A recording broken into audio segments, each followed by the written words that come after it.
de la part des managers et des RH par rapport à la question du plaisir et du travail. Voilà. Et là, nous sommes réunis avec vous pour eh bien, creuser maintenant la question des enjeux de cette thématique complexe, puisque tout à l'heure, ce midi, nous avons été pas mal titillés de la part de Gaël Châtelain, que vous connaissez sans doute, qui est expert en management, sur le choix du vocable plaisir, que j'ai défendu bec et ongles. Nous avons convenu quand même avec nos experts ce midi que les mots avaient un sens et étaient extrêmement importants et que le choix des mots était important effectivement. Nous avions une discussion assez intéressante, mais on n'allait pas parler des heures non plus, sur le fait que le plaisir était peut-être plutôt du côté de l'éphémère, alors que justement au contraire bien-être et QVT, il fallait les inscrire dans une durée bien évidemment beaucoup plus long-termiste, de façon à ce que les salariés puissent être bien. Et cette question d'être bien au travail est de plus en plus cruciale depuis un an. Voilà, pour vous résumer très rapidement. Alors, je ne vois toujours pas Charlotte Kerbrat. Je peux faire, en attendant, je peux peut-être lancer la vidéo? Absolument. Donc, Guillaume va nous lancer une vidéo qui a été réalisée par nos étudiants de Master 2. Ça dure 1 minute. Après, je vous présenterai rapidement et je laisserai la parole à nos intervieweurs de cette dernière table ronde, Guillaume et Camille.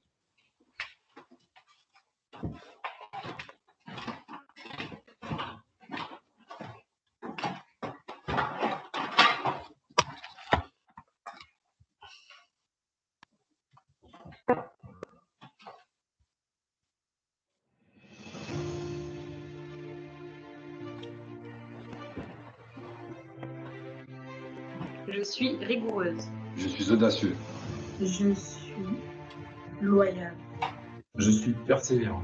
Je suis ambitieuse. Je suis fiable. Je suis réactive. Je suis créatif. Je suis polyvalente. Je suis empathique.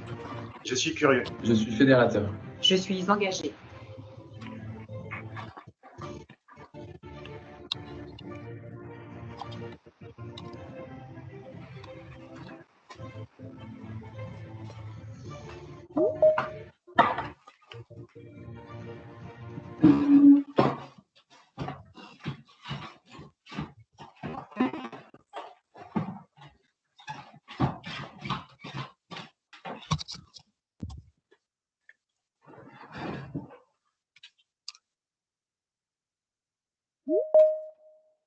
Merci Guillaume.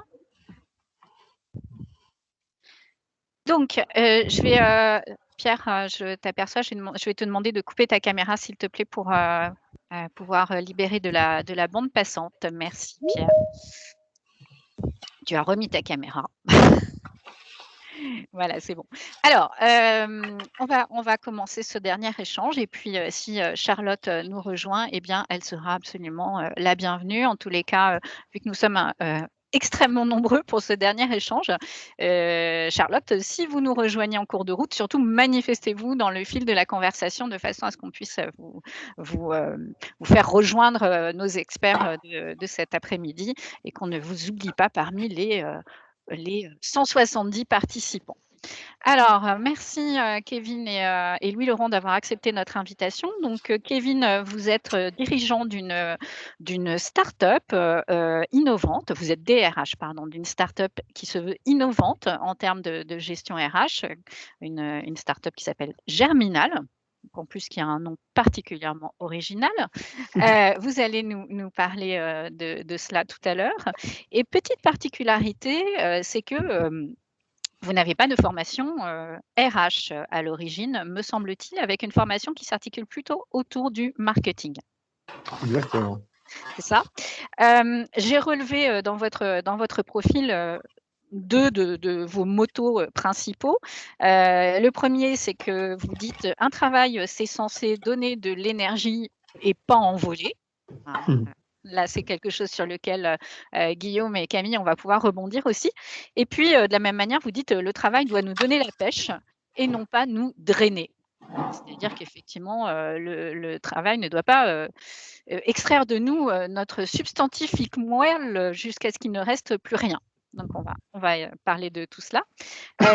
Louis Laurent, vous êtes directeur Learning Talent pour la supply chain de Carrefour. Oui, c'est ça. Oui. Et vous confirmez, merci. Oui, il n'y a pas de doute. Hein. C'est très bien.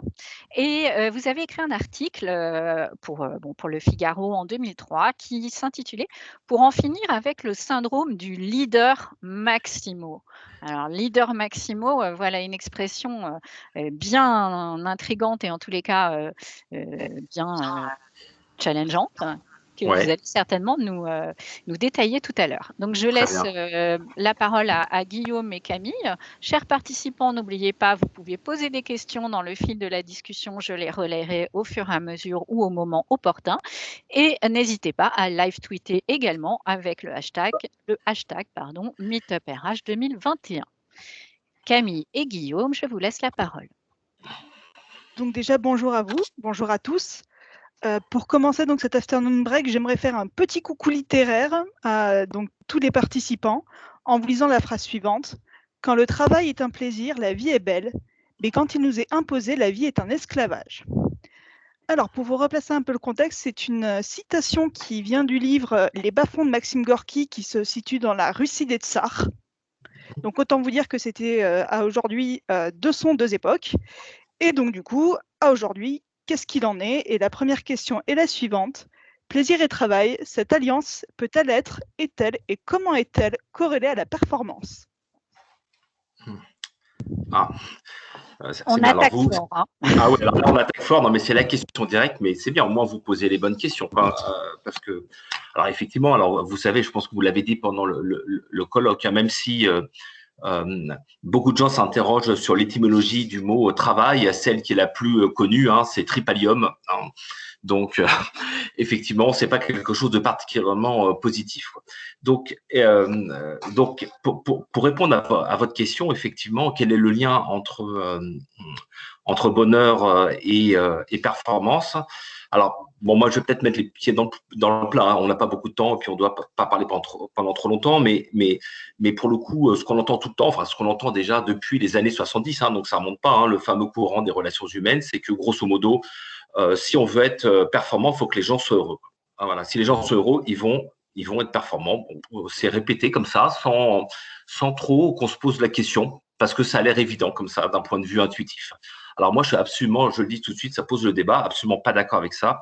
Je pense que c'est vraiment une confusion logique. Je pense que c'est le contraire. Alors le contraire, non. Je veux pas dire que si on est malheureux, on va être performant. Hein. Le contraire, dans le sens, il faudrait prendre la formule et en faire un chiasme. Moi, ma conviction, c'est que si on est performant, alors on est heureux, quoi. Donc moi, mon travail, je cherche pas le bonheur des gens, quoi. Même si c'est une notion qui m'intéresse beaucoup. Ce qui m'intéresse, c'est de rechercher la performance des gens. Donc je vais travailler évidemment sur la compétence, je vais travailler sur la motivation, hein, les deux composantes de la performance. Hein, performance égale motivation fois motivation, si je puis dire. Et donc je vais travailler là-dessus, quoi. Hein, voilà. Bon, alors je vais pas développer plus en avant. Après, je pourrais pour laisser la parole à d'autres, mais en tout cas, moi, je poserai les termes dans ce sens. Pour moi, le bonheur est une conséquence. Parce que si on est performant, généralement, alors on va peut-être me citer des contre-exemples, mais si on est performant, alors du coup, on est heureux, quoi. Et pour moi, c'est dans ce sens-là que ça marche, quoi. Hein, donc, ce qui m'intéresse, encore une fois, c'est la performance. Donc, Louis Laurent, pour être sûr qu'on ait bien compris hein, votre réponse, vous mettez comme levier principal d'un état de bonheur au travail la performance individuelle. Oui, ou collective. En tout cas, la performance, ça peut être aussi collectif. Hein, puisque effectivement, moi, je viens avant de Carrefour du monde du digital et tout ce qui est collectif est très important. En tout cas, la performance, hein, individuelle et collective. Quoi. Le sentiment d'être performant. Oui. D'accord. Ok. Voilà. Alors, je ne sais pas si des personnes sont. Après, je peux développer, mais peut-être l'intérêt, c'est peut-être de débattre si des personnes sont d'accord ou pas d'accord. Kevin, parce que Louis Laurent a pris une position qui est plutôt assez originale. Moi, je la trouve hyper sensée et je pense que c'est être au bon endroit. En fait, c'est être performant quand on a le si on vous a garanti de de bien vous recruter dans le bon contexte, avec les bonnes personnes, qu'on a vérifié que votre culture, elle matchait avec la culture de la boîte dans laquelle vous êtes. Si en fait vous avez rien qui est là pour vous handicaper, pour vous restreindre dans vos mouvements, et que du coup vous performez, et qu'on a fait en sorte que du début à la fin vous soyez en capacité de performer et d'agir sur l'environnement des gens, etc. Alors en fait vous allez être performant et vous allez en fait faire ce que vous voulez faire. En fait, le travail ne doit pas être chargé de responsabilités trop fortes. En fait, tout le monde trouve son compte dans le travail pour des raisons complètement différentes. Il y en a qui ont envie d'être épanouis au travail, il y en a qui ont envie d'avoir un job qui les nourrit et partir à 17h parce que c'est marqué sur le contrat et qu'il faut courir cash pour aller surfer. En fait, chacun a sa vision en fait de comment le travail doit l'impacter. Moi, j'estime en fait que c'est quelque chose garantir aux gens la possibilité de s'épanouir, de grandir intellectuellement et d'être toujours dans cette capacité de toujours se voir évoluer. C'est quelque chose qui impacte énormément chaque individu et une boîte. Moi, je vois la première raison, c'est une question que je pose à tous les candidats qui postulent chez Germinal, et la première raison pour laquelle les gens en fait partent de chez eux, c'est parce qu'ils ne progressent plus. Et donc en fait, l'absence de progression, c'est du coup l'absence de performance. Donc, je rejoins totalement ce qui a été dit avant. Derrière ça, il y a aussi, ça c'est ce qui est l'évidence en fait, mais le job de l'entreprise, en fait, le job d'un RH, pour moi, c'est de travailler sur tous les facteurs qui peuvent être impactants de manière négative et de les supprimer et de permettre à chacun en fait de s'écouter et d'aller vers plus de liberté. Nous, on a beaucoup travaillé là-dessus et on pense que c'est comme ça en fait que les gens vont vraiment s'épanouir et être performants. C'est que plus en fait ils sont libres et plus ils savent où ils doivent aller et plus seront ils prendront plaisir à travailler et à venir au travail au jour le jour. Ouais. Alors moi, je partage ça vraiment très bien. Effectivement, quand vous dites agir sur ce qui est impactant de manière négative, et je pense qu'effectivement, si on prolonge cette formule que vous avez prononcée, effectivement, tout à l'heure, je disais que pour moi, enfin, c'est pas pour moi, hein, c'est pour plein de gens, la performance, c'est la compétence et la motivation. Donc, je vais travailler sur les deux. Et sur la motivation, ça rejoint exactement cette formule.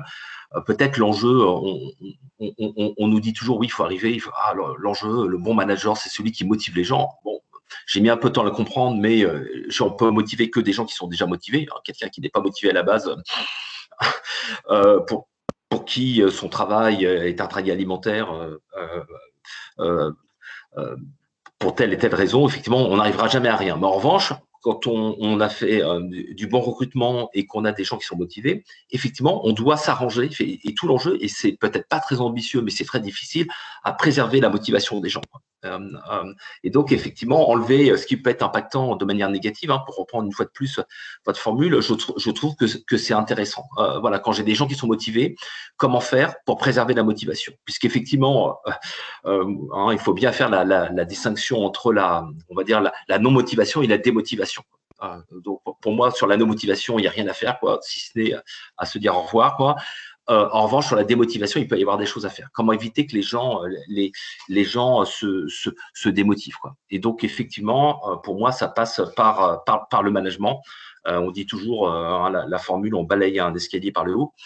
Donc, effectivement, le point passe par les managers. Alors après, on est dans des choses extrêmement classiques, mais classique, ça ne veut pas dire qu'elles existent pour autant. Évidemment, la première chose qu'on entend, c'est donner du sens. Alors, donner du sens, ça ne veut pas dire faire de la grande philosophie, mais juste pour vous raconter une anecdote, un jour, une assistante me dit « Ah bah tiens, Laurent, toi qui sais bien faire les tableaux croisés dynamiques, tu peux montrer comment on fait ça ».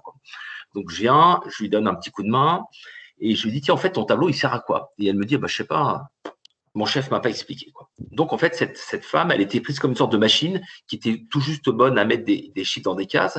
Et après, effectivement, son chef pouvait s'étonner de dire « Ah ouais, quand même, j'ai l'impression qu'elle est plus tellement motivée. elle s'intéresse pas beaucoup à son travail. Mais si effectivement elle est considérée comme un robot et qu'on lui explique rien, alors que si on l'avait dit, tu vois là, les chiffres là, ce sont les chiffres du mois d'avril comparés à ceux d'avril N-1, ça va être utile pour nos contrôleurs de gestion, ils pourront faire des bonnes prévisions comme ça. Je sais pas combien je me suis pas chronométré, mais ça prend 20 secondes de dire ça. Donc donner du sens, ça prend pas de temps, quoi. Non, donc c'est pas voilà. Donc c'est très facile de le faire. C'est ça, simplement expliquer aux gens à quoi sert leur boulot. Et globalement, si on emploie le vocabulaire de l'analyse transactionnelle, les gens veulent être pris pour des adultes. Ils veulent qu'on soit dans une relation adulte-adulte, si je puis dire. Voilà. Et pour terminer là-dessus, je dirais, en tout cas, moi, c'est mon job. C'est tout l'enjeu, je pense que pour les entreprises et surtout pour les grosses boîtes, c'est peut-être plus facile pour les petites boîtes, c'est de faire vivre justement tout ce qui est les nouvelles valeurs, les nouveaux comportements issus de l'ère digitale. Voilà, je pense que là, il y a le monde est en train de bouger autour de nous. Et on voit bien que les choses vont très vite et les changements qu'on voit à l'extérieur de l'entreprise doivent se retrouver à l'intérieur de l'entreprise. C'est la fameuse formule de Jack Welch quand il dit si à un moment donné les changements à l'extérieur de l'entreprise sont trop rapides, sont plus rapides que les changements en interne, l'entreprise est en danger de mort, quoi. Et donc quelque part le job, c'est ça, c'est qu'il y ait cohérence entre l'interne et l'externe. Et nous en tant que RH, notre job, c'est et après on pourra en parler peut-être plus précisément, mais qu'est-ce que ça veut dire concrètement? Mais en tout cas, c'est déjà faire vivre les comportements issus de l'ère digitale. Alors, je précise juste une précision, c'est qu'avant d'être chez Carrefour, j'ai bossé pendant un certain nombre d'années dans le digital. Donc, je suis évidemment très intéressé par ces points. Alors pour l'anecdote, vous avez repris une formule qui nous a été citée déjà dans la table ronde précédente ce midi, donc c'est assez amusant, à savoir l'image de l'escalier qu'on nettoie. Pour bien nettoyer un escalier, il faut d'abord le nettoyer par le haut, donc manifestement, on a pas mal de… c'est un classique, c'est pas hyper original. Sur le sujet. Je voudrais revenir sur la question de la formation que vous avez un petit peu, que vous avez abordé tous les deux, et alors ça commence déjà avec ce que Kevin pointait du doigt sur le recrutement, c'est-à-dire qu'il faut mettre la personne au bon endroit au bon moment, quand même. Et il y a des questions qui sont posées sur le fil de la part de Pierre Delubersac, qui est l'un de nos intervenants chez nous. Alors, deux questions. La première, je vais essayer de les synthétiser. La première, c'est est-ce que quelque part faire grandir ses collaborateurs, c'est notre souhait à tous, mais est-ce que ça n'est pas surtout une obligation légale? Ça, c'est le premier volet de la question. Et le deuxième volet, ce serait est-ce que la performance des collaborateurs, ce ne serait pas faire découvrir à chacun ses talents et donc faire fructifier les talents. Donc, une première question sur l'obligation légale versus le fait de faire progresser ses collaborateurs, et une deuxième question sur la montée en puissance des collaborateurs via la découverte de ses talents. Oui, alors sur le premier, on peut répondre oui tout de suite. Effectivement, c'est une obligation légale. Puisqu'en fait, effectivement… Est-ce que ça n'est pas surtout une obligation légale désormais? Alors, ce qui est une obligation légale, c'est de préserver l'employabilité des collaborateurs. C'est ça l'obligation légale. Ce qui fait que si un jour on doit faire un PSE, effectivement, l'inspection du travail peut lui dire d'accord, très bien, vous avez droit, mais qu'est-ce que vous avez fait aussi? On ne veut pas que ces gens-là se retrouvent après dans la rue. Qu'est-ce que vous avez fait pour préserver l'employabilité? Donc, effectivement, c'est une obligation légale. Après, en tout cas, si je regarde pour notre groupe, pour la plupart des groupes, en fait, les entreprises font quand même un peu le minimum là-dessus. Font un peu le minimum parce qu'en fait, moi, mon plan de formation, je le mets d'abord au service des compétences dont j'ai besoin pour la stratégie de l'entreprise. Quand je développe les compétences de mes collaborateurs, c'est pas… je pense pas d'abord en premier à l'employabilité. Est-ce que pour servir notre stratégie, on a besoin d'avoir un certain nombre de compétences? C'est ça qui va nous guider. Et c'est vrai que par ailleurs, on déploie aussi quelques actions liées à l'employabilité, mais qui sont quand même beaucoup moins nombreuses. Voilà, d'accord, donc c'est-à-dire qu'on va d'abord asseoir son plan de formation sur les nécessités stratégiques de l'entreprise, sur les enjeux stratégiques. Oui. Et puis, dans un deuxième temps, si on peut tenir compte des souhaits d'évolution des collaborateurs, c'est mieux.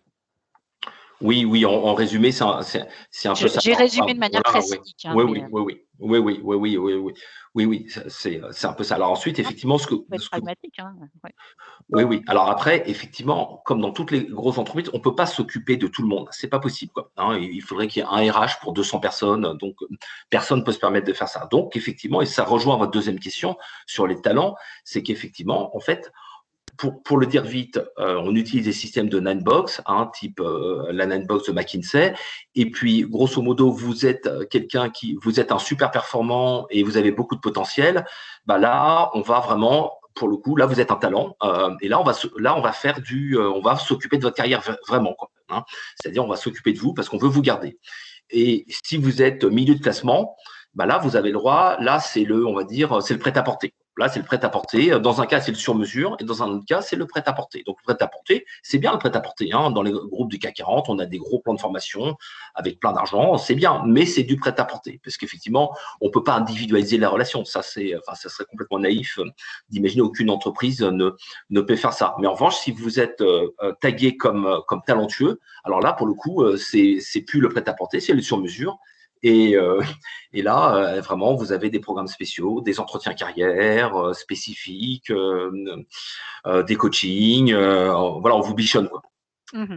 Donc, merci. Donc là, on a eu une réponse très axée pragmatique. Hein. Donc, Kevin, est-ce que vous pourriez remettre un peu d'utopie et de rêve?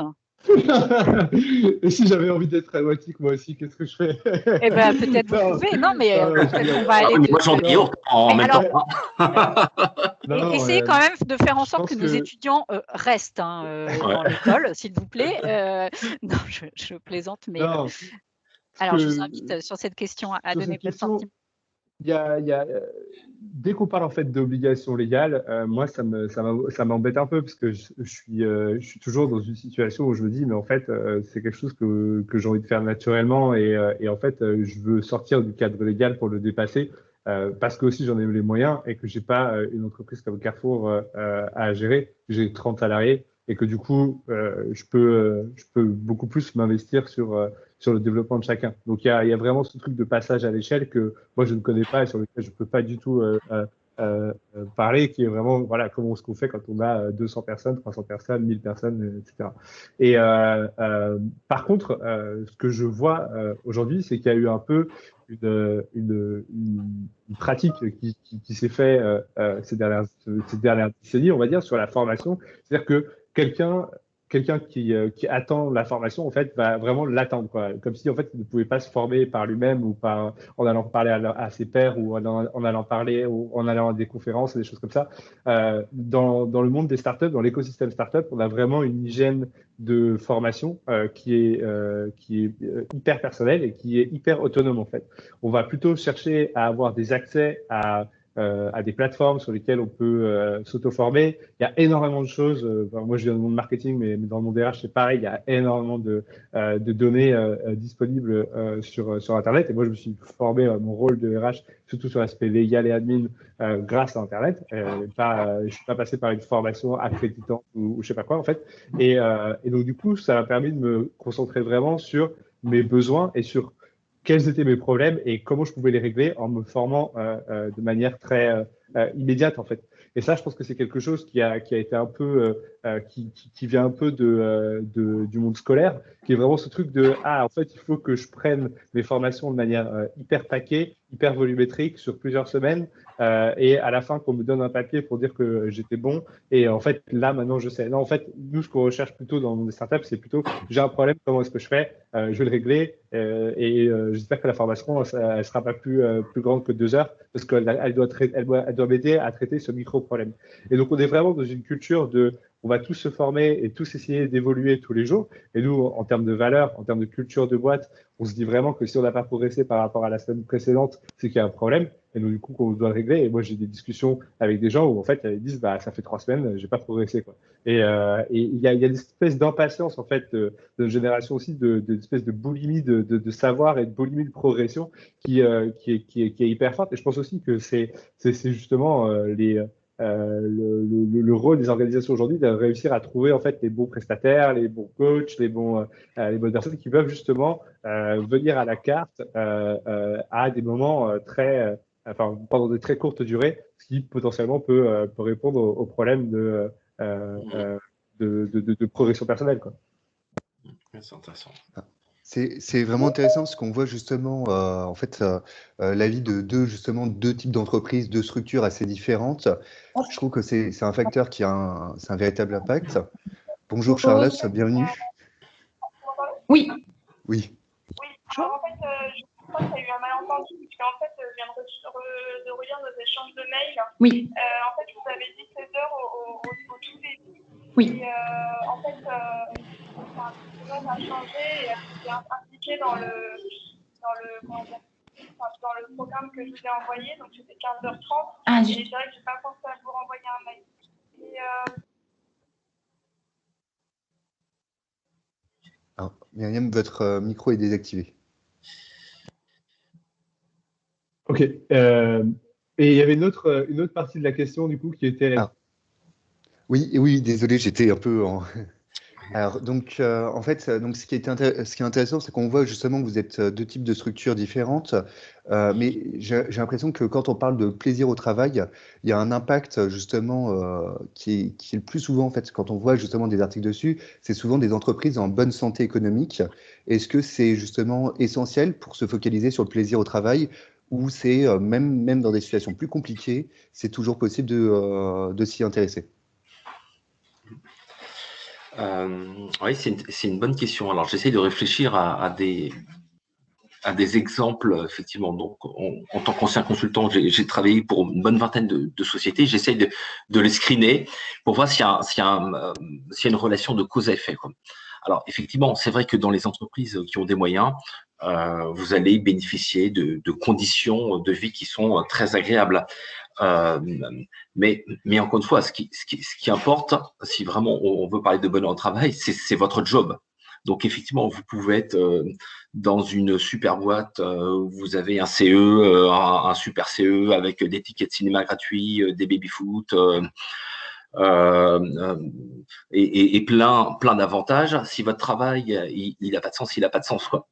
Et puis moi j'ai vu quand je travaillais comme consultant pour la SNCF des gens d'une entreprise qui galère, on peut le dire, qui est difficile, avec un relation sociale super difficile et qui étaient ultra motivés. Parce que justement leur travail était intéressant, leur travail avait un sens et voilà, pour le dire de façon un peu vulgaire, ils s'éclataient dans leur travail. Donc moi je ferai pas de lien comme ça sur la notion d'entreprise riche avec le bonheur. Alors, avec le plaisir, pourquoi pas, hein, puisque tout à l'heure vous avez fait la distinction, mais pas avec le bonheur. Encore une fois, c'est vraiment le job en lui-même qui est important et est-ce que je suis en situation d'être performant sur ce job? C'est ça. Pour moi, c'est la seule question qui vaille et qui induit le bonheur au travail. D'accord, merci. Alors, j'en profite pour accueillir Charlotte avec nous. Merci de nous avoir rejoints. Bonjour. Bonjour Charlotte, bienvenue. Donc Charlotte, en fait, on vous a, alors j'ai suivi, il y a eu un petit malentendu sur l'horaire, je crois, mais merci d'avoir pu nous rejoindre. Donc vous êtes dans une conférence enregistrée, comme vous le savez. Vous allez échanger avec Louis-Laurent et Kevin sur la question des enjeux du binôme plaisir et travail. Vous allez être interviewé pour cet échange par Guillaume et Camille. Et nous sommes 180 à peu près actuellement à assister à ce meet-up. Charlotte, vous êtes ancienne infirmière et vous avez monté une structure d'accompagnement à la reconversion de ce public bien particulier. Donc la perspective que vous allez nous apporter est très originale et extrêmement intéressante. Bienvenue à vous. Merci beaucoup. Désolée, en effet, j'avais l'horaire de 16 heures en fait. Donc c'est pour ça que je suis arrivée un petit peu en retard du coup. Il y a eu un micmac là-dessus. Donc voilà, et oui, avec plaisir pour répondre aux questions. Merci beaucoup Charlotte. J'en profite justement pour reposer justement la question, parce qu'on était en train d'y répondre. C'était justement, en fait, on parlait justement dans les entreprises, mais ça peut aussi aller dans d'autres structures, que ce soit dans les hôpitaux. Voilà, on remarque souvent justement une notion de plaisir dans le travail, justement, qui est plus liée, on remarque qu'elle est souvent plus liée à une bonne situation, une bonne santé économique, ou alors une situation qui est qui est plutôt bonne, plutôt positive. Et c'est vrai que dès que ça devient une situation plus compliquée, c'est tout de suite plus difficile de s'attacher au plaisir au travail. Est-ce que pour vous, justement, Charlotte, vous êtes par exemple d'accord avec cette partie-là, ou c'est vraiment possible, même dans des situations compliquées, de toujours s'attacher au plaisir? Alors, quand vous dites économiquement parlant, en fait, c'est en termes de salaire qu'on reçoit à la fin du mois, ou c'est Non. l'économie de la boîte, les C'est- moyens c'est- financiers qu'on a? C'est vraiment plus sur l'économie de l'entreprise. C'est plus sur, justement, quand on marque, c'est quand une entreprise se porte bien, qu'elle a un bon résultat. Mais donc, ça peut aller au-delà, hein. C'est donc un bon résultat. On remarque justement, tout de suite, les gens prennent plus de plaisir. Il y a plus de plaisir au travail. Et justement, ça peut, mais enfin, ça peut aussi s'impacter, que ce soit on peut remarquer ça aussi, je pense, dans un hôpital. Je pense qu'en ce moment, ça doit être un peu compliqué. Par exemple, on est considéré comme dans une situation compliquée. Et est-ce que ça a peut-être un impact, justement, sur justement le plaisir au travail? Oui, je pense que l'économie, en fait, va jouer sur pas mal de choses. Déjà, il y a le sens qu'on met dans ce qu'on fait. Parce que si en effet, le but d'un travail, en fait, c'est qu'il y a un résultat économique derrière, peu importe finalement dans quelle entreprise on est, hein, mais si le but, c'est qu'il y a un résultat économique et qu'il n'y a pas ce résultat, je pense que du coup, forcément, sur le sens qu'on met dans ce qu'on fait, on se dit, bah voilà, je travaille et finalement, j'ai pas les résultats que j'espère. Donc, peut-être qu'il y a un manque de sens et donc forcément un manque de plaisir. Après, dans les enjeux économiques, forcément, il va y avoir tout ce qui est les moyens, que ce soit matériels et humains. Et c'est vrai que quand il y a moins de moyens matériels, c'est forcément beaucoup plus difficile, qu'on soit à l'hôpital ou même en entreprise, hein, de faire correctement son travail. Et forcément, le plaisir va être voilà, diminué. Et le manque de moyens humains également, en fait. Quand il y a moins de personnes, quand il y a moins de personnes qui travaillent avec nous, il y a moins d'équipes, il y a moins de personnes à entourer, tout simplement, forcément, on aura moins de plaisir parce qu'il y aura le stress, en fait, de ne pas être bien entouré, de ne pas être assez, qu'il y ait des personnes qui manquent, qu'il y ait des personnes qui sont en arrêt, etc. Donc, je pense que oui, c'est lié à ça, en fait. Donc, ce qu'on peut faire ressortir de ces échanges, c'est qu'en fait, le plaisir au travail, c'est une question déjà que l'employeur doit se poser légitimement, que ce soit en termes de performance ou même d'obligation légale. Il n'est pas le seul à devoir se la poser, puisque c'est aussi, entre guillemets, une question que doivent se poser les collaborateurs eux-mêmes, puisque un collaborateur motivé, c'est un collaborateur qui déjà prend plus de plaisir qu'un collaborateur pas du tout motivé. Et c'est aussi une question plus ou moins forte de conjonction économique. Ouais. Oui. Voilà. Très bien. Ah, belle capacité de synthèse, bravo. Oui, merci Camille. Et c'est vrai que lors des échanges précédents, on avait souligné que finalement la prise en charge du plaisir au travail, tout n'est pas de la faute de l'employeur non plus, quoi. C'est à la fois une démarche individuelle et une démarche collective, une prise de conscience individuelle et un positionnement collectif, une politique de QVT, etc. Et donc, je pense que ça peut nous amener à cette question à nouveau de l'accompagnement des salariés dans cette démarche et de la reconversion.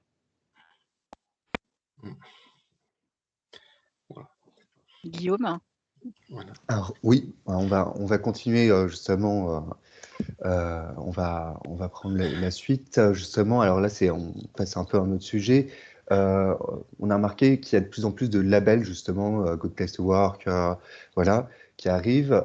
Est-ce que on peut labelliser le plaisir au travail pour vous? Et est-ce que si on peut, comment peut-on justement le labelliser, le quantifier, voilà. Ouais. Bah, écoute, moi, c'est quelque chose qui m'a fait beaucoup. Enfin, je me suis posé beaucoup de questions là-dessus. Je pense que les certifications, elles ont un pouvoir, c'est celui de mettre plusieurs boîtes qui pensent pareil, qui sont d'accord sur le même principe ensemble, et elles estiment qu'il y a une certaine manière de faire de donner du plaisir ou de faire d'autres choses, etc.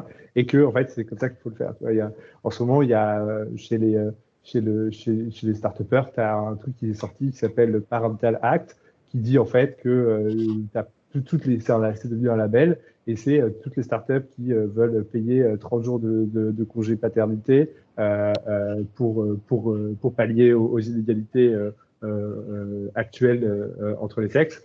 En fait, elles le font et elles se mettent ensemble et elles disent voilà ce en quoi je crois.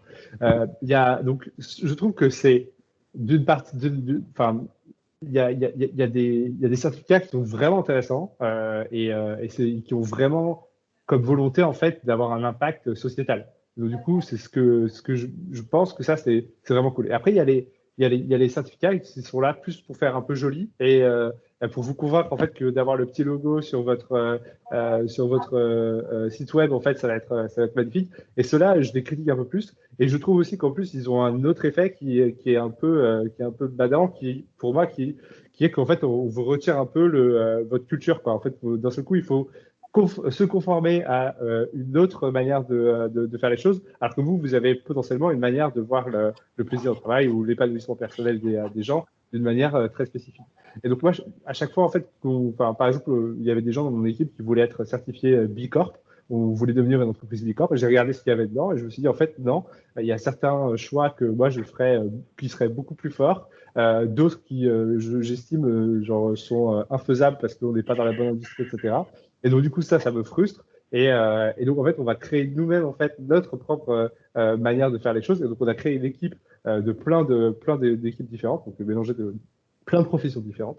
Et ces gens-là, en fait, ont décidé, à partir de maintenant, de faire des choix hyper engagés. On n'achète plus chez Amazon, on achète tout le matos, par exemple, informatique, on l'achète que à certains endroits qui sont reconditionnés. Il y a 50% de femmes chez nous. Il y a l'égalité des salaires à travers la transparence des salaires, etc., entre les hommes et les femmes, etc. Et en fait, on a fait plusieurs choix hyper forts comme ça, et on s'est dit, ça, c'est ce que ça signifie pour nous qu'être une boîte qui veut avoir un impact autour d'elle. Et pareil pour l'épanouissement personnel. Donc voilà, je suis un peu mitigé sur ce sujet.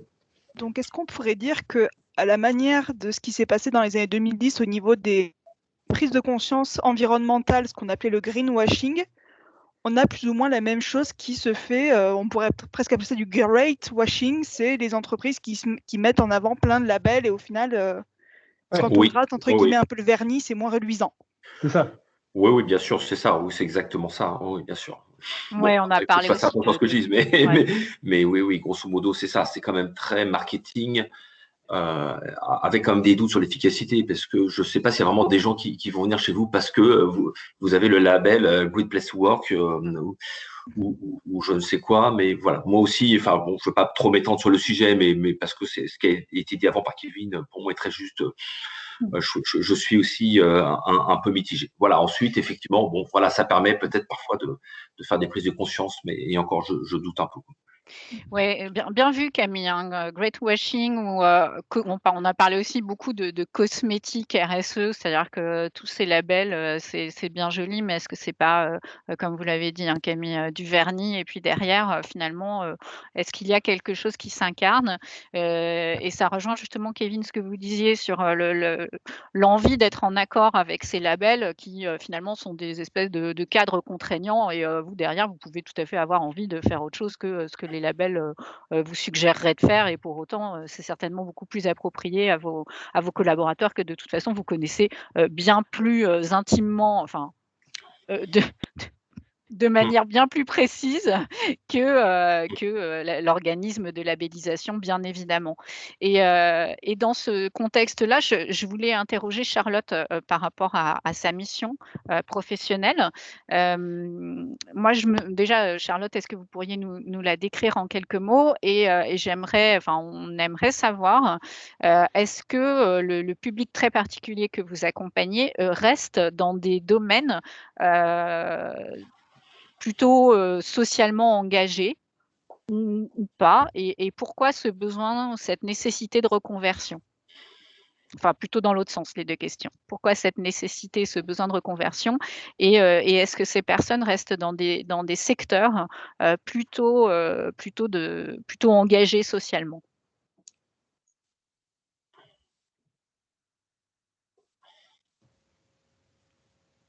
J'ai peur que On qu'il y ait ait un perdu problème de Charlotte. réseau. Ouais. Parce que je vois l'image ne plus bouger. Et voilà, elle a quitté la réunion. Donc je pense que c'est un problème de réseau, elle devrait pas tarder à arriver. D'accord. Passez à une autre question, tant pis. Je Très bien. prends Guillaume ou tu prends? Vas-y. Alors, j'aimerais, entre guillemets, changer un peu d'angle de vue. On parle du plaisir au travail, du bien-être au travail, si on prend le problème à l'envers. C'est-à-dire, si on pense à tout ce qui est la gestion des risques psychosociaux. Donc, du coup, on pourrait dire que c'est, entre guillemets, l'inverse du plaisir au travail. Est-ce que vous pensez que c'est une problématique qui est prise suffisamment à cœur ou au contraire qui est beaucoup trop médiatisée pour les organisations? Non, alors là, pour le coup, les entreprises, les grosses entreprises en tout cas, là, elles prennent ça très à cœur et elles le prennent sérieusement, ce sujet. Là, c'est pas de marketing, parce qu'effectivement, depuis, en fait, en gros, l'affaire France Télécom, quoi, hein, voilà, pour dire les choses. Les suicides France Télécom, même si en réalité, d'un point de vue statistique, ils n'avaient pas plus de suicides que d'autres entreprises, mais voilà, à ce moment-là, ils ont peu de peau. Voilà, ça a été médiatisé et donc du coup, c'est devenu un fait. Donc les entreprises mettent vraiment les moyens. Hein, voilà, et même si on est dans un contexte qui peut être parfois un peu difficile, quand il s'agit de risques RPS.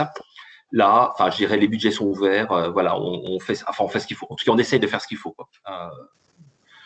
Alors, on va essayer de reprendre Charlotte, s'il y a moyen. Charlotte, est-ce que vous... Oui, excusez-moi, j'ai eu un souci de connexion. C'est bon? Si. Ouais, on vous entend. Ouais, désolée. Du coup, j'ai dû louper une question, mais ce que disait Kevin était vraiment super intéressant tout à l'heure. C'est vrai que le problème des labels, c'est qu'on enferme un petit peu trop la notion de plaisir. Et en fait, quand Kevin parlait de culture d'entreprise, c'est exactement ça en fait qu'il faut prendre en compte. C'est en fait les personnes qui sont dans l'entreprise. Quelle est leur vision du plaisir à eux en fait? Qu'est-ce que c'est très relatif en fait. Chacun a des notions de plaisir qui sont très variables en fonction des types de personnalité. Voilà, est-ce qu'ils vont vouloir avoir vraiment des primes financières? Est-ce que c'est vraiment le sens, la reconnaissance? En fait, c'est tellement relatif que c'est vrai que labelliser la notion de plaisir, même s'il y en a plusieurs niveaux, etc. C'est un petit peu, voilà, c'est un petit peu enfermé finalement la notion de plaisir, alors que c'est vrai que tout le monde a sa propre vision du plaisir. Il y en a qui ça va être vraiment au niveau des horaires, d'avoir des horaires de famille, pouvoir faire voilà, ce qu'ils veulent à côté. Et d'autres qui vont vouloir avoir des challenges, avoir des primes. Voilà. Chacun, en fait, chacun a sa propre notion du plaisir. Et en fait, dans la notion de culture d'entreprise, en fait, c'est vraiment voilà, au sein de l'entreprise. Donc, bien sûr, de manière collégiale, hein, pas le directeur dans son coin et les autres personnes qui écoutent la culture d'entreprise. C'est vraiment de manière collégiale trouver quelque chose qui va avoir du sens pour tout le monde, en fait. Et je pense que c'est ça qui fera sens et qui fera que le plaisir sera là, c'est que tout le monde se sentira vraiment écouté et respecté dans sa vision du plaisir. Et je pense que dans la culture d'entreprise, c'est trouver vraiment un point commun entre toutes les personnes qui sont dans l'entreprise parce qu'ils ont tous le même objectif et le même besoin de sens, en fait. Ils ont besoin de la même chose, en fait, du même objectif, en fait. Je pense qu'il va unir les... Charlotte, dans votre mission, vous, plus en particulier, qui visez un public, donc du coup, qui se reconvertit notamment, comment ça se traduit?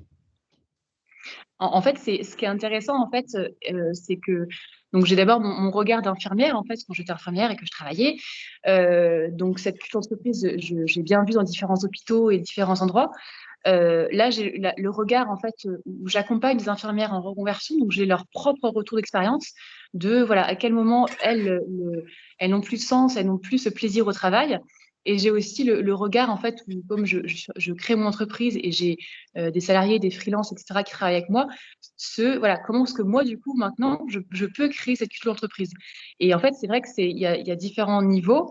Et je pense que la clé, en fait, c'est vraiment d'être transparent et de ne pas avoir comme on a très souvent en France, en fait, les différentes strates où il y a la personne qui est au-dessus, celle qui décide.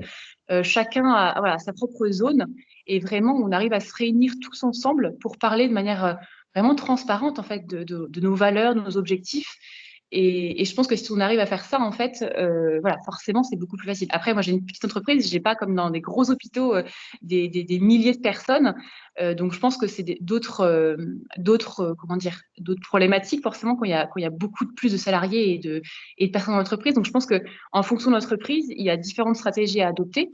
Et par rapport, justement, voilà, comme je disais, aux infirmières que j'accompagne, qui sont dans des très grandes structures, je pense que l'enjeu, en fait, c'est d'avoir des personnes qui sont responsables, en fait, au cas par cas, de voilà, toi, quels sont tes besoins en particulier et qu'est-ce qui fera qu'en fait, tu vas te sentir épanoui. Et moi, ce que je remarque, c'est que pour les infirmières, en tout cas, elles n'ont pas, en fait, ces lieux, en fait, où elles vont pouvoir voilà, se sentir écoutées et comprises. J'ai des personnes qui sont responsables de formation, qui ne sont pas du tout à l'écoute des besoins, en fait, propres des infirmières, finalement.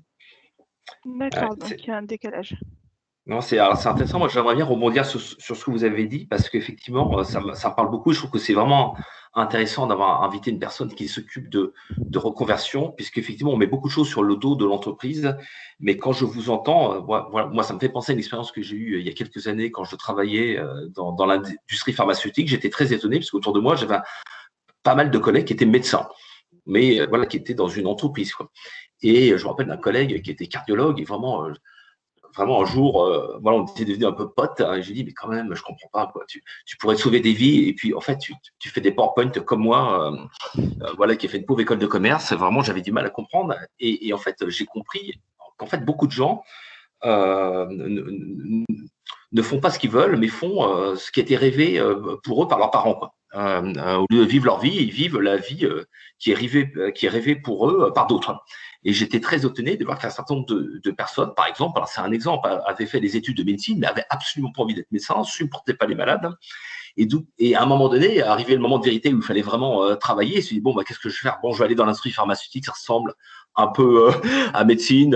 Et puis comme ça, je serai plus médecin. Et en fait, en entreprise, je pense qu'il y a aussi beaucoup de personnes qui sont pas dans leur voie, quoi. Et ça, l'entreprise, il peut pas grand chose à part une relation de confiance avec le manager. Et là, on peut pas être heureux, il n'y a pas de plaisir, il y a rien. Et je pense et encore eux s'en étaient aperçus. Ils étaient venus, voilà, ils avaient intégré une entreprise, mais je pense qu'effectivement, et là, puisqu'en fait, je pense qu'autour de nous, autour de la table, il y a beaucoup d'étudiants. Enfin, vraiment, moi, si j'avais un conseil à vous donner, c'est vraiment posez-vous la question, qu'est-ce que vous voulez faire vraiment de votre vie, quoi? Ou est-ce que vous voulez faire plaisir à papa, maman, quoi? Charlotte, justement, la première motivation à la reconversion des publics que vous accompagnez, c'est quoi? Est-ce que c'est un manque de plaisir, un manque de reconnaissance, un manque de plaisir qui naît du manque de reconnaissance? Enfin, qu'est-ce que vous mettriez en avant comme première raison à ce besoin de reconversion? La première raison, c'est le manque de sens, en fait. C'est le manque de sens et qui est souvent lié au manque de... Alors, c'est très spécifique aux infirmières, mais au manque de temps avec nos patients, en fait. C'est parce qu'en fait, ce qu'on veut, en fait, quand on est... Enfin, très souvent, quand on est infirmière, c'est avoir du temps avec les personnes. Et c'est ce qui nous manque le plus. Et donc, en fait, c'est ce décalage entre ce qu'on pense faire dans notre métier, d'avoir du temps avec les patients, de pouvoir les écouter vraiment en profondeur, en bienveillance. Et la réalité, en fait, non, on n'a pas du tout de temps, on doit enchaîner. Et c'est donc ce gros décalage, en fait, et qui crée un manque de sens. Et en fait, il y en a même qui disent, en fait, moi, la reconnaissance, finalement, je m'en fiche. Je m'en fiche d'avoir une fiche de paye élevée. Je m'en fiche qu'on nous applaudisse aux fenêtres. Ça, je m'en fiche, en fait. Je veux juste, moi, dans ce que je fais au quotidien, qu'il y ait du sens, en fait, dans ce que je fais et que je suis en harmonie avec entre ce que je pense, ce que je ressens et ce que je fais, en fait. J'avais une deuxième question pour vous, Charlotte, avant de redonner la parole à Guillaume et à Camille pour qu'ils interrogent les trois personnes autour de la table virtuellement. Deuxième question pour vous, Charlotte. Est-ce que les infirmières, alors effectivement, je me demande pourquoi on parle d'infirmières et vous n'accompagnez pas les infirmiers, mais enfin bon, voilà, vous allez certainement me répondre aussi sur ce sujet, mais est-ce que ces personnes-là restent plutôt dans des secteurs d'activité d'engagement? Pas spécifiquement. Si, ouais. Si, bien sûr. Bien sûr, d'ailleurs, ce qui les amène à venir nous voir avec mon équipe, en fait, c'est pas qu'on n'aime pas notre métier, en fait, parce qu'on l'aime, notre métier, on le fait rarement par hasard, même si parfois ça arrive aussi. qu'en fait on l'a fait parce que nos parents étaient médecins ou infirmières et donc on fait pareil. Mais c'est souvent parce que voilà, on aime justement, on aime ce milieu de prendre soin, d'accompagner, d'écoute, etc. Mais on le fait pas comme on le voudrait. Donc en fait, c'est les conditions qui nous dérangent plus que le métier. Donc on va essayer de retrouver en fait ce qu'on aime, donc l'accompagnement, le prendre soin, etc., dans un autre métier où on aura le temps, par exemple, où on aura la reconnaissance, où on aura ce qu'on recherche et qu'on n'a pas actuellement. Dans quel secteur, par exemple? Le bien-être, tout ce qui est voilà, sophrologue, naturopathe, tous ces métiers, psychologue, où on va vraiment, en fait, on sera là pour prendre le temps. En fait, on a des séances d'1 heure, par exemple, avec nos patients qui viennent nous voir, nos patients ou nos clients, et pendant 1 heure, on est là pour échanger et pour accueillir l'autre. Donc, c'est souvent les métiers qui plaisent énormément en reconversion, en fait. D'accord. Des métiers dans lesquels il y a plus de moyens, plus de temps, ce qui permet de donner davantage de sens aux missions, enfin aux tâches exécutées, au métier lui-même. Tout à fait, oui. D'accord. Guillaume, Camille, je vous redonne la parole. Alors, on va directement, parce qu'on s'approche de la fin de ce meet-up. Alors, l'idée serait justement, en quelques mots, si chacun de vous pouvez me répondre là-dessus, c'est justement quels seraient les principaux enjeux que les entreprises auront à relever dans 10 ans, et comment faire en fait justement pour que justement on arrive à allier ce côté travail et plaisir avec les futurs enjeux qu'on voit qui sont très on voit avec le Covid, voilà, on a de nouveaux enjeux face à nous. Comment peut-on allier justement ces nouveaux défis avec le travail et le plaisir? Si vous avez des idées, Oui, alors dans 10 ans, alors ce qui est extrêmement amusant, c'est qu'en entreprise, vous avez peut-être eu des cours de gestion prévisionnelle des emplois des compétences. On ne va pas au-delà de 3 ans. Et puis surtout, l'expression déjà est elle-même un non-sens, parce que gestion prévisionnelle, c'est un pléonasme. La gestion est par essence prévisionnelle. Donc, avoir eu besoin de rajouter le mot prévisionnel montre bien qu'on n'y arrive pas, et que même à 3 ans, c'est très, très, très compliqué, quoi. Dans les faits, on a souvent la vision, déjà à l'année, on est déjà content. Mais cela dit, pour répondre quand même à votre question, ma conviction dans les 10 ans qui viennent, c'est que quand on s'intéresse à la loi de Moore en informatique, on voit en fait qu'on va avoir une digitalisation accrue avec une robotisation très forte. Tous les rapports le disent. Ce soit le dernier rapport de l'OCDE, le rapport de Davos, montre qu'en fait des millions d'emplois vont être perdus, quoi. Et pas seulement des emplois ouvriers, là on est habitué à ça, ça n'a dérangé personne, mais aussi des emplois de classe moyenne. Et donc pour moi, et c'est vrai qu'on parle de plaisir au travail, mais pour moi, est-ce qu'il y aura du travail, est-ce qu'il y aura déjà du travail tout court, quoi, puisqu'effectivement jusqu'à maintenant l'économie a fonctionné sur le fameux principe schumpeterien. En gros, il y a une innovation technologique, mais c'est pas grave, elle va elle-même créer du job, donc elle détruit l'emploi, mais elle en crée, et grosso modo, ça s'équilibre. Ce paradigme économique a plus ou moins fonctionné jusqu'à maintenant, et là, quand même, beaucoup d'experts se disent que dans les 10 ans, avec l'arrivée de l'intelligence artificielle, du digital, des imprimantes 3D, vous avez vu qu'on imprime des maisons en 48 heures en Chine, vraisemblablement, cette fameuse loi de Schumpeter économique ne fonctionnera peut-être plus, quoi. Donc pour moi, dans 10 ans, je crains qu'il n'y ait peut-être plus beaucoup de personnes qui aient du travail, et peut-être que finalement la fameuse question de Benoît Hamon, tout le monde s'est moqué de lui quand il voulait, quand il parlait du revenu universel. Mais comme souvent en stratégie, il ne faut pas avoir raison trop tôt. Peut-être que c'est vraiment ça la question qui se posera dans 10 ans.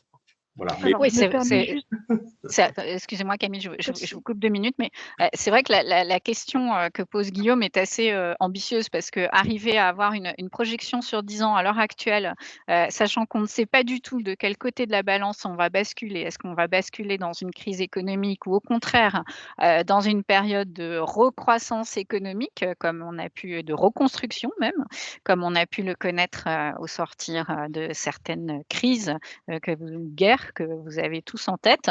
on n'est pas devin. Donc, c'est un petit peu compliqué d'arriver à se projeter sans prendre en compte l'aléatoire lié à la crise actuelle. J'aimerais bien entendre effectivement Kevin et Charlotte quand même sur ce sujet. Et Camille, pardon de vous avoir coupé la parole, je vous laisse compléter mon propos. Il n'y a pas de souci, je voulais juste donner la parole à Kevin Duchier. Trop de chance. Moi, je suis hyper biaisé parce que je suis dans un monde où l'emploi, il est hyper fort et l'écosystème de start-up, ça recrute à tout bout de champ. Il y a des nouveaux métiers qui se créent tous les jours, il y a des nouveaux business qui se créent tous les jours. Et je crois beaucoup, en fait, en une dispersion en fait de l'écosystème des entreprises en France et je pense que ces 10 prochaines années on va avoir beaucoup moins de grands groupes prépondérants qui auront toute l'économie sur les épaules et qu'on aura beaucoup plus en fait de petits acteurs qui vont répondre à des problématiques hyper précises. On est aussi face à une démocratisation hyper forte des lancements des entreprises, des lancements des activités. On peut se former très rapidement. Justement, en reconversion, aujourd'hui, on peut en faire plusieurs dans une même vie. Alors qu'avant, en fait, on avait qu'une entreprise et on faisait qu'un job. Voilà, donc je pense qu'aujourd'hui, on est vraiment dans une époque où, en effet, en fait, tout peut se passer. Mais en tout cas, pour moi, le grand challenge, il va être vraiment sur comment les entreprises vont réussir à créer de nouveaux systèmes de management qui vont permettre plus de liberté. Nous en ce moment, enfin, même pas ensemble, mais on a décidé de se mettre en télétravail complet, de pouvoir travailler n'importe où dans le monde. Donc, on a des gens qui travaillent à Dubaï, en Corée, en France. Les gens n'ont pas d'horaire. Voilà, il y a plein de choses qui font que, en fait, on redistribue 40% de notre EBITDA, donc c'est des bénéfices avant les impôts. En fait, il y a plein de choses qu'on a fait qui visent vers plus une division des responsabilités, une division justement des bénéfices aussi, et cette capacité en fait de chacun avoir du pouvoir, d'avoir des responsabilités sur son poste et en fait, je pense que c'est ça le challenge de demain. C'est comment en fait chaque entreprise va réussir à créer un système de management qui s'adapte aussi aux besoins actuels où les gens en fait demandent plus de liberté, demandent plus de balance entre leur travail et demandent aussi à être eux-mêmes, que ce soit chez eux ou au bureau, quoi. Donc, voilà. Donc ça c'est assez intéressant. Voilà pour moi les challenges. Donc, si on a bien compris votre propos, Kevin, et c'est sympa de votre part de rassurer la part importante d'étudiants et futurs RH que nous avons dans l'auditoire. Pour vous, il y aurait la perspective d'un écosystème économique qui s'éclaterait en davantage de microstructures, on va dire, de structures en tous les cas différentes, qui restent peut-être aussi à imaginer. Avec en tous les cas beaucoup de startups et peut-être l'idée sous-jacente qu'il ne faut pas hésiter à oser l'entreprise au sens de oser lancer son entreprise. Et l'une des participantes qui se trouve être Claire, qui est une ancienne étudiante de l'école, disait également pensez bien qu'il y a et il y aura du travail dans l'IT, dans le digital et dans les infrastructures en cybersécurité. Et Claire a complètement raison à ce niveau-là. Donc, Kevin, vous confirmez l'IT, on peut y aller? En fait, oui. Enfin, c'est tout ce qui est secteur de la tech aujourd'hui, c'est des marchés hyper porteurs et clairement, voilà. vaut mieux. Mais pour des gens hyper formés, quoi. Exactement. Et ça, voilà.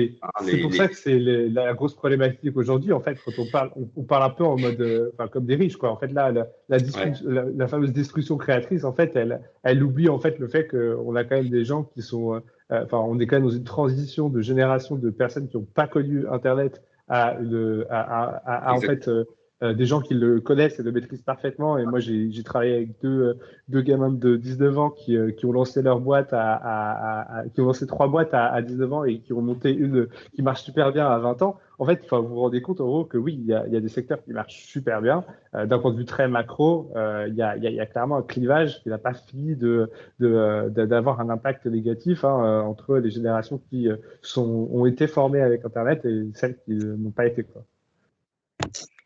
Charlotte, vous confirmez, est-ce que parmi vos publics, il y a beaucoup de création d'entreprises? Oui, tout à fait. Oui, oui, c'est vrai que c'est quelque chose qui est complètement à la mode et qui est devenu aussi très accessible avec la création possible de micro-entreprises d'ailleurs. C'est un statut qui est devenu très accessible parce qu'en une demi-heure sur Internet, on crée une micro-entreprise. L'URSSAF, c'est finalement assez simple et assez simplifié en tout cas et assez accessible. Et tout est très relatif, bien sûr. Mais c'est vrai que c'est de plus en plus accessible en tout cas. On passe pas de salarié à je crée une société. Les statuts de freelance, c'est quelque chose qui se développe de plus en plus aussi. Donc c'est vrai que c'est de plus en plus facile en fait et accessible d'être freelance à son compte et, sans avoir trop de toutes les contraintes d'une société comme on les connaît. Et ça fait finalement moins peur et maintenant on a peut-être aujourd'hui beaucoup moins peur d'aller créer soi-même son écosystème de plaisir au travail, si on ne le trouve pas ailleurs. Oui, parce que le digital, finalement, ça le permet aussi. Le digital permet de ne pas avoir ensuite des locaux, beaucoup de charges sur ça. Avec un blog, un site internet et une connexion internet, en fait, on peut déjà commencer à entreprendre. Donc, c'est vrai que c'est une grosse différence. Donc, c'est vrai qu'il y a des aspects négatifs parce que forcément, on est moins dans le contact humain. Ça peut être difficile, mais ça simplifie aussi beaucoup la notion d'entrepreneuriat. Après, l'autre enjeu, ce sera comme vous disiez Myriam, en fait, c'est aussi de manière personnelle, c'est chacun qui a aussi à prendre conscience de quels sont mes propres besoins. Est-ce que ça me correspond? Est-ce que ça me correspond pas? Est-ce que j'ai besoin de contact humain? Ou est-ce que finalement, si j'avais un ordinateur et je travaillais derrière un écran toute la journée, ce serait OK pour moi? C'est vrai que c'est le rôle de chacun aussi d'apprendre à se connaître. Et ça, c'est, je pense, quelque chose qui est les personnes ne se connaissent pas en fait. Quand on creuse un petit peu, moi je le vois au quotidien, les personnes ne se connaissent pas vraiment.